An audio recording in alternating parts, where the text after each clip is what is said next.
나섭니다. 갈라디아서 6장 12절에서 14절까지의 말씀입니다. 갈라디아서 6장 12절에서 17절까지의 말씀, 제가 가지고 있는 신약성경 309면에 있습니다. 갈라디아서 6장 12절에서 17절까지의 말씀입니다. 갈라디아서 6장 12절에서 17절까지의 말씀 다 찾으신 줄 믿고 제가 먼저 한 절, 여러분이 한 절 이렇게 교독하며 읽도록 하겠습니다. 제가 먼저 읽겠습니다. 무릇 육체의 모양을 내려 하는 자들이 억지로 너희에게 할례를 받게 함은 그들이 그리스도의 십자가로 말미암아 박해를 면하려 함뿐이라. 할례를 받는 그들이라도 스스로 율법은 지키지 아니하고 너희에게 할례를 받게 하려는 것은 그들이 너희의 육체로 자랑하려 함이라. 그러나 내게는 우리 주 예수 그리스도의 십자가 외에 결코 자랑할 것이 없으니 그리스도로 말미암아 세상이 나를 대하여 십자가에 못 박히고 내가 또한 세상을 대하여 그러하니라. 할례나 무할례가 아무것도 아니로되 오직 새로 지으심을 받는 것만이 중요하니라. 무릇 이 규례를 행하는 자에게와 하나님의 이스라엘에게 평강과 긍휼이 있을지어다. 이후로는 누구든지 나를 괴롭게 하지 말라. 내가 내 몸에 예수의 흔적을 지니고 있노라. 아멘. 오늘의 말씀의 제목은 예수님의 흔적이라는 제목으로 말씀의 은혜를 같이 나누겠습니다. 사람이 머물다가 떠난 곳에는 흔적이 남게 됩니다. 결혼식이 끝난 자리에는 꽃가루가 남아 있습니다. 어제 대수 형제와 한나 자매가 결혼식을 잘 치렀습니다. 아직도 흔적이 남아 있습니다. 가시면 사진을 촬영할 수 있는 사진 부스가 아직도 마련이 되어 있습니다. 예배 마치시고 가셔서 이렇게 사진 촬영하시면 좋을 것 같습니다. 또 캠핑을 하고 떠난 자리에는 그 모닥불을 피웠던 그런 흔적이 남아 있기도 하고, 텐트를 쳤다면 그 풀이 이렇게 누워 있는 그런 흔적도 남게 됩니다. 그래서 그 자리에서 함께 하지 않고 있었어도 그 흔적을 찾아보면 어떤 일이 있었는지를 우리는 알 수 있게 됩니다. 어느 교회에서 성전 건축을 앞두시고 김 장로님께서 소천을 당하셨습니다. 그는 부자였으나 평판은 별로 그렇게 좋지 않은 장로님이셨습니다. 장례식 전날 밤에 그 장로님의 동생분 김 집사님이 담임 목사님을 찾아왔습니다. 목사님, 내일 예배 때, 장례 예배 때 조문객들 앞에서 우리 김 장로, 고인이 되신 김 장로는 성자였습니다, 이렇게 한마디만 해주십시오. 그렇게 한마디만 하면 제가 이 건축 헌금의 절반을 제가 내겠습니다, 이렇게 얘기를 했습니다. 그래서 목사님은 그러겠다라고 약속을 했습니다. 많은 분들이 이 장례 예배에 참석을 했습니다. 조문객들이 모인 가운데 목사님이 말씀을 시작하셨습니다. 돌아가신 김 장로님은 사업을 한다시고 매일 예배를 빼먹기가 일수인 사람이었습니다. 교인들에게 본이 되지 못하고 담임 목사인 저의 마음을 너무 많이 아프게 했습니다. 그리고 가난하고 힘없는 사람들을 너무 많이 괴롭혔습니다, 이렇게 설교를 했습니다. 그러면서 그 동생 김 집사님을 봤더니 얼굴이 찌그러지고 있는 것이 보였습니다. 그렇게 흘낏 쳐다보고 설교를 이어나갔습니다. 그런데 김 장로님은 동생 김 집사님에 비하면 성자였습니다, 이렇게 설교를 했습니다. 저는 이 흔적을 묵상하다 보니까 생각이 나는 사람이 한 사람 있습니다. 저번에 한번 소개해드린 적이 있는데 안수현 형제가 생각이 납니다. 그에 관한 책이 있는데 그 책은 안수현 형제가 쓴 책이 아닙니다. 그가 하나님 곁으로 가고 난 이후에 사람들이 기억이 나는 것을 하나둘씩 이야기하다가 그것을 엮어서 책이 되었습니다. 그 책의 제목은 그 청년 바보 의사. 이 바보 의사는 33살의 나이에, 그 젊은 나이에 하나님 곁으로 갔습니다. 그런데 정말 많은 것을 남겨놓고 갔습니다. 그는 환자를 돌보는데 가족처럼 환자를 돌봤습니다. 어린 환자들이 퇴원을 했는데도 그 생일을 기억하고 케이크를 사서 그 어린이들에게 찾아가는 사람이었습니다. 죽어가는 환자를 밤마다 찾아가서, 자기 환자가 아닌데도 찾아가서 그의 손을 잡고 살려달라고 밤새도록 기도하는 의사였습니다. 예수님을 모르는 환자들이나 보호자들을 간절한 마음으로 전도하기 위해서 그들에게 선물을 주었습니다. 1년에 성도들이나 그 주변의 지인들에게 선물한 책이 300권이 넘는다고 합니다. 그 어마어마한 책의 양보다 그들을 그 사정을 일일이 헤아리고 그들의 사정에 맞게 책과 음반을 선물해 주었습니다. 사람들은 그 책을 통해서 상처가 치유되고 하나님께로 돌아오는 그런 역사가 있었습니다. 그는 그 바쁘다는 의사생활, 인턴 생활을 하면서 성경 공부 리더를 하고 대학부 교사를 하고 찬양으로 예배를 섬기는 찬양팀에 소속이 되어 있습니다. 성경 공부가 끝나고 사람들이 집에 갈 차량이 없을 때 그들을 다 라이드 해주는 그런 사람이었습니다. 명절에 고향에 내려가지 못하는 사람들을 불러내서 함께 식사를 나누고 함께 시간을 보내주는 그런 사람이었습니다. 그의 수첩에는 중보하고 싶은 사람의 이름과 기도 제목이 빽빽하게 적혀 있었던 그런 사람입니다. 그가 세상을 떠났을 때 그때 많은 사람들이 그의 흔적을 발견하게 되었습니다. 그를 기억하는 사람들은 4,000명이나 되는 사람들이 장례식장에 참여했습니다. 한경진 목사님 이후로 가장 많은 사람이 영락교회 장례식에 참여했습니다. 그가 인터넷에서 활동했던 아이디가 있는데 그 아이디 명이 스티그마였습니다. 이것은 헬라어인데 그것을 해석하면 흔적이라는 단어입니다. 그는 많은 사람들에게 예수님의 흔적을 새기고 싶어 했습니다. 그의 바람대로 짧은 시간 동안 그는 많은 사람들에게 예수님의 흔적을 새기고 떠났습니다. 책의 마지막에는 이렇게 쓰여져 있습니다. 그는 부재 중이지만 그의 사역은 진행 중입니다. 인간의 눈으로 보면 그의 인생은 미완성 교향곡으로 끝이 났습니다. 그러나 주님의 눈으로 바라보면 그는 영원한 명반으로 남게 되었습니다. 그는 떠났지만 안수현 형제의 흔적은 계속 사역을 하고 있습니다. 나는 지금 어떤 흔적을 남기고 있습니까? 우리의 삶은 흔적을 남깁니다. 내가 오늘 살아가는 삶도 모두 다 흔적으로 남게 됩니다.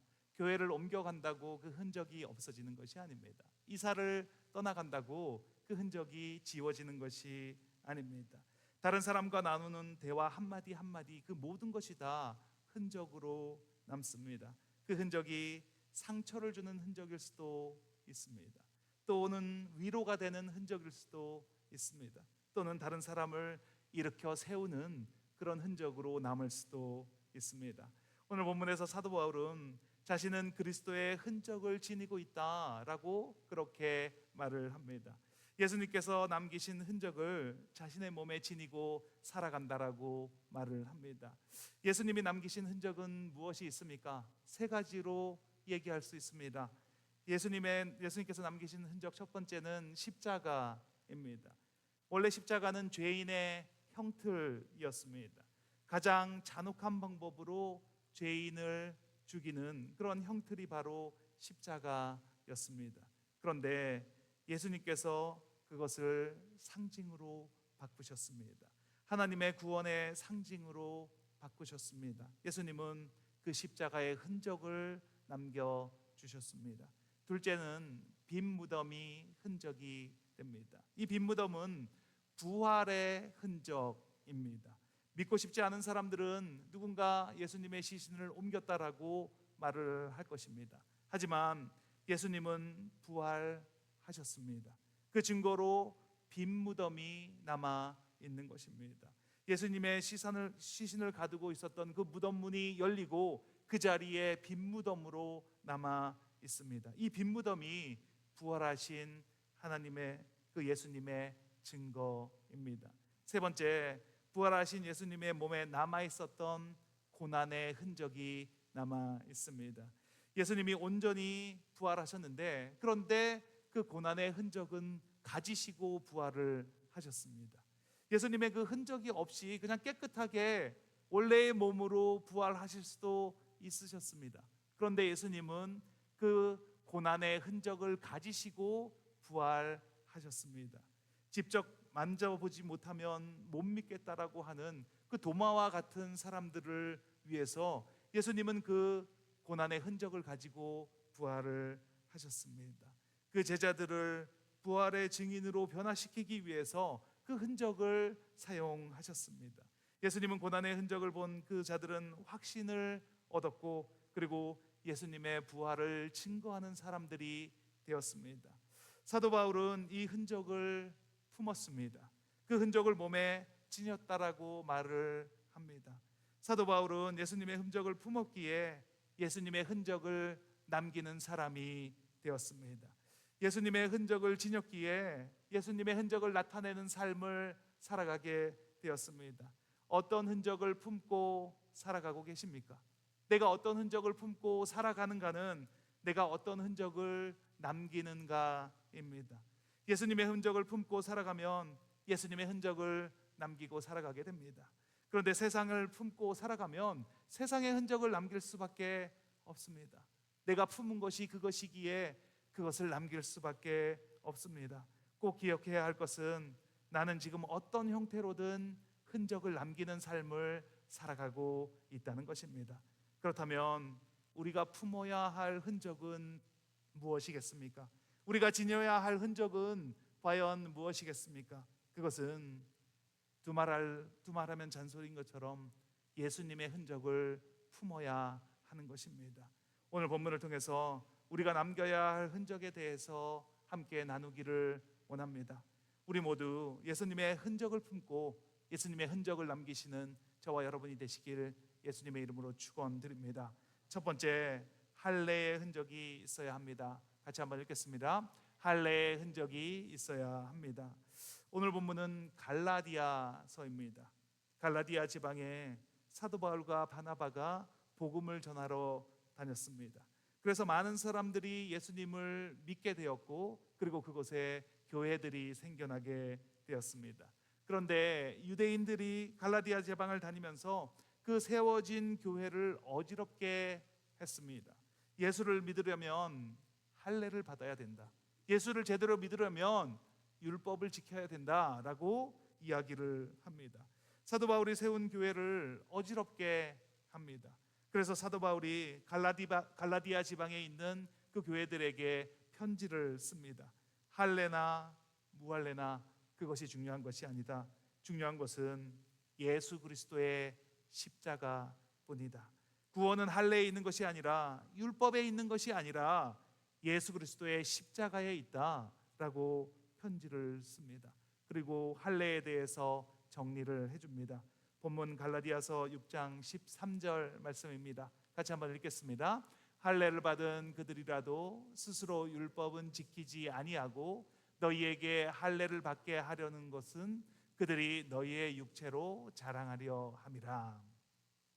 사도 바울은 율법주의자들이 할례를 이용하고 있다라고 말을 하고 있습니다. 할례를 받게 하는 것은 할례를 받게 하고 내가 그 사람들을 할례를 받게 했어 이렇게 자랑하게 하려는 것이 목적이다라고 말합니다. 그런데 할례는 그런 것이 아닙니다. 할례가 성경에 처음으로 등장하는 것은 창세기 17장에 나옵니다. 하나님께서 아브라함과 약속을 맺으시는데 먼저 두 가지로 약속을 맺으시고 계십니다. 창세기 17장 4절 말씀입니다. 같이 한번 읽겠습니다. 보라, 내 언약이 너와 함께 있으니 너는 여러 민족의 아버지가 될지라. 너는 여러 민족의 아버지가 된다라고 하나님께서 아브라함과 약속을 맺으십니다. 그리고 두 번째로 약속을 맺으시는데 17장 7절 말씀입니다. 같이 읽겠습니다. 내가 내 언약을 나와 너 및 내 대대 후손 사이에 세워서 영원한 언약을 삼고 너와 내 후손의 하나님이 되리라. 영원히, 그러니까 내 후손의 대대로 내가 하나님이 되겠다라고 약속을 해주십니다. 이 언약을 맺어주시고 하나님께서 아브라함에게 요구하는 것이 있는데 그것이 바로 할례라는 것입니다. 창세기 17장 10절 말씀입니다. 같이 한번 읽겠습니다. 너희 중 남자는 다 할례를 받으라. 이것이 나와 너희와 너희 후손 사이에 지킬 내 언약이니라. 창세기 17장을 통해서 볼 때 하나님이 할례를 주신 이유가 무엇이겠습니까? 할례는 하나님이 언약을 먼저 맺으시고 그리고 그 증표로 삼은 것이 바로 할례라는 것입니다. 하나님께서 할례를 하라고 요구하신 이유는 육신에 보이는 흔적을 남기라는 것이 아니었습니다. 그 육신의 할례를 통해서 마음에 새겨진 그 언약을 기억하는 도구로 사용하라라는 것이 바로 할례입니다. 하나님께서 이스라엘 백성들을 선택해 주셨습니다. 또한 하나님께서 자격이 없는 우리를 자녀로 불러 주셨습니다. 그리고 언약을 맺어 주신 것에 대한 감격으로 내가 율법을 지키겠습니다. 그래 맞다. 내가 거룩한 삶을 닮아 가겠습니다. 그것을 기억할 수 있도록 우리에게 주시는 것이 바로 마음의 할례를 하라는 것이라는 것입니다. 그런데 오늘 본문에서 보면 이스라엘 민족이 그 정신을 다 잊어버렸습니다. 그 정신은 다 잃어버리고 그리고 껍데기만 남아 있습니다. 그리고 그 할례를 구원의 수단으로 삼으라고 말하고 있습니다. 마음은 그렇지 않아도 된다. 그냥 할례만 받으면 된다. 나는 할례를 받았으니 나는 이미 구원을 받은 몸이다. 나는 할례 받았으니 나는 천국을 간다. 이렇게 말하고 있는 것입니다. 이렇게 생각하는 이스라엘 사람들에게 사도 바울은 이렇게 말합니다. 로마서 2장 29절 말씀입니다. 같이 읽겠습니다. 할례는 마음에 할지니 영에 있고 율법 조문에 있지 아니한 것이다. 할례를 마음에 하라는 것입니다. 육신의 할례가 아니라 마음의 할례가 진짜 할례다. 이렇게 말하고 있는 것입니다. 예수님 당시에 유대인들은 너무나 교만했습니다. 교만한 삶을 살았습니다. 요한복음 8장 32절에 예수님께서 진리를 알지니 진리가 너희를 자유롭게 하리라 라고 예수님께서 말씀하셨습니다. 그랬더니 그 당시 유대인들은 이렇게 대답을 했습니다. 요한복음 8장 33절에 그들이 대답하되 우리가 아브라함의 자손이라 남의 종이 된 적이 없거늘 어찌하여 우리가 자유롭게 되리라 하느냐라고 말을 합니다. 자신들은 할례를 받은 민족이다. 남의 종이 된 적이 한 번도 없다. 나는 하나님만을 모시고 살았다. 이렇게 교만한 모습을 보여줍니다. 마태복음 3장 8절 9절에 보면 이런 우월감에 빠져있는 유대인들을 향해서 세례 요한은 이렇게 질책을 하고 있습니다. 같이 한번 읽겠습니다. 독사의 자식들아 누가 너희를 가르쳐 임박한 진노를 피하라 하더냐. 그러므로 회개에 합당한 열매를 맺고 속으로 아브라함이 우리 조상이라고 생각하지 말라. 내가 너희에게 이르노니 하나님이 능히 이 돌들로도 아브라함의 자손이 되게 하시리라. 유대인들이 교만할 수 있는 이유는 자신들은 할례를 받았기 때문에, 자신들은 선택받은 민족이기 때문이라는 것입니다. 그리고 너희도 우리처럼 할례를 받으면 우리와 같이 된다라고 말합니다. 그런데 사도 바울은 말합니다. 겉모양의 할례가 아니라 마음으로 할례를 받아야 한다. 흔적은 눈에 보여지는 것에 새겨지는 것이 아닙니다. 흔적은 마음에 새기는 것입니다. 눈에 보이는 흔적은 금방 사라지고 없어지고 맙니다. 그런데 마음에 새겨진 흔적은 오래 갑니다. 영원토록 갑니다. 오늘 본문 17절에 내가 내 몸에 예수의 흔적을 지니고 있노라 이렇게 사도 바울이 고백을 합니다. 사도 바울은 예수님의 흔적을 지니고 있습니다.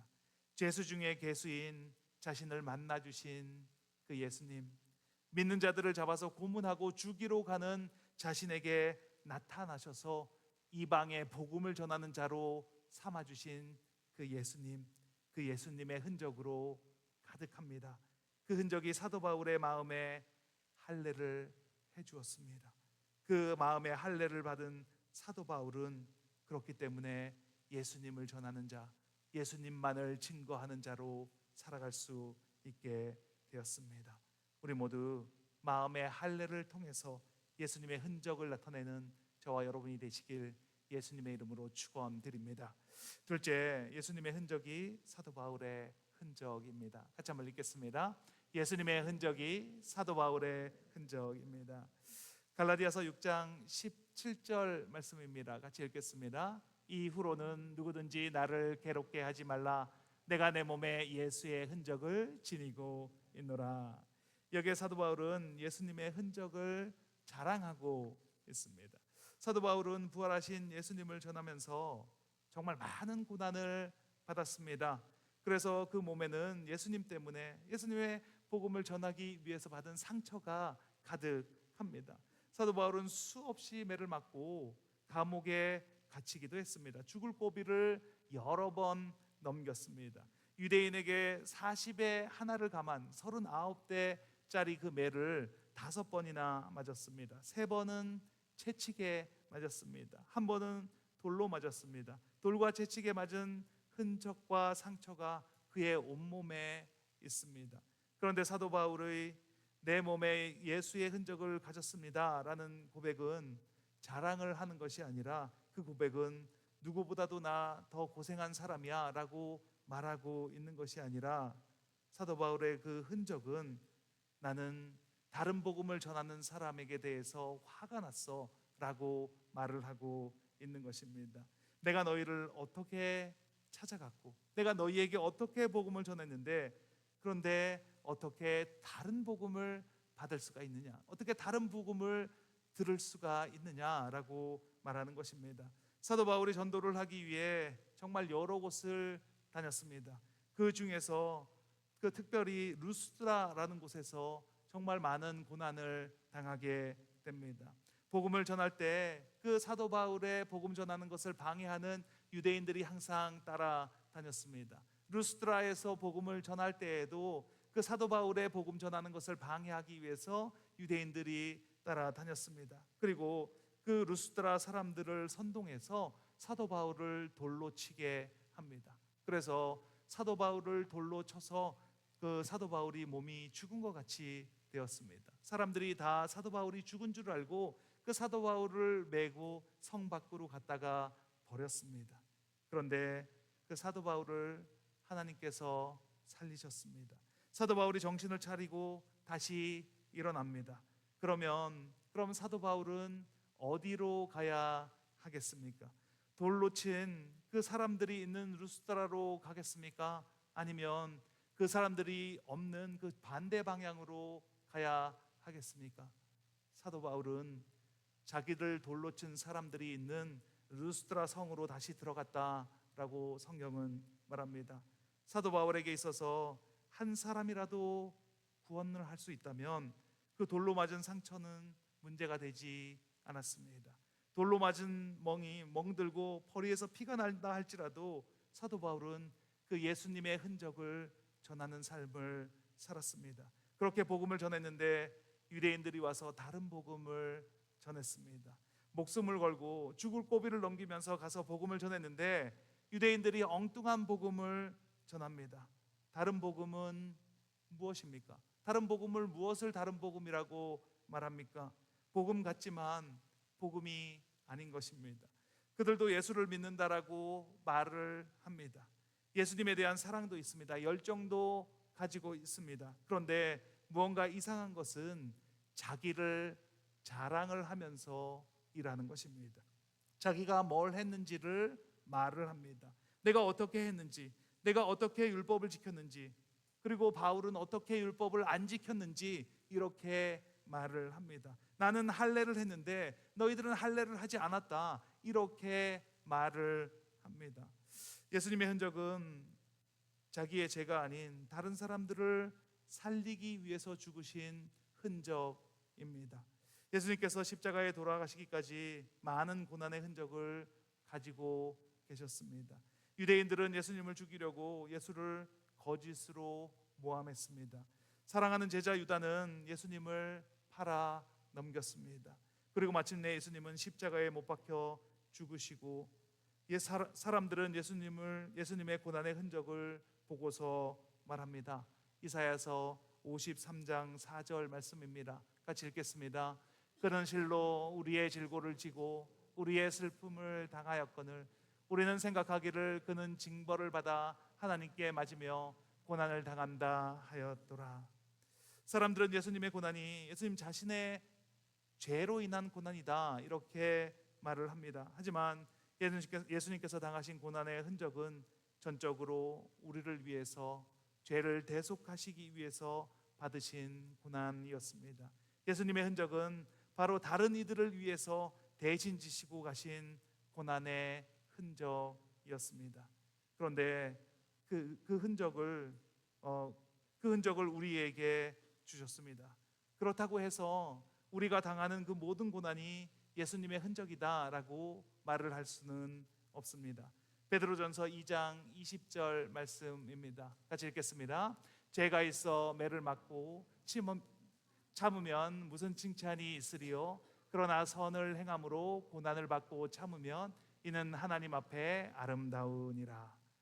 사람의 삶 속에 수많은 고난의 흔적들이 있습니다. 그런데 고난을 받는다고 해서 그것이 다 예수님의 흔적은 아닙니다. 자신의 죄로 인해서, 때로는 무지로 인해서, 실수로 인해서 당하는 어려움과 고난이 있습니다. 이것은 예수의 흔적이 아니라 나의 죄의 흔적이요 어리석음의 흔적이라는 것입니다. 어떤 이들은 죄의 유혹을 이기지 못해서 감옥에서 고생하는 분들도 있습니다. 라스베가스에 가면 그 도박의 유혹을 이기지 못하고 라스베가스를 떠나지 못하고 살아가는 사람들도 있습니다. 가정을 지혜롭게 운영하지 못해서 당하는 어려움도 있습니다. 예수의 흔적이 아니라 때로는 사람의 무지와 죄의 흔적이라는 것입니다. 우리는 이러한 흔적을 경계해야 합니다. 나와 나의 죄와 무지의 흔적들로 도리어 예수님의 영광을 가리게 되는 경우가 있기 때문입니다. 하지만 예수님의 흔적은 죄와 무지로 인한 흔적이 아닙니다. 사람들을 살리기 위한 사랑의 흔적이 바로 예수님의 흔적입니다. 그리고 사도 바울의 몸에 있는 예수님의 흔적도 그와 동일합니다. 사도 바울은 이방인들을 비롯한 다른 사람들의 죽은 영혼을 살리기 위해 평생 예수 그리스도의 복음을 전한 사람이었습니다.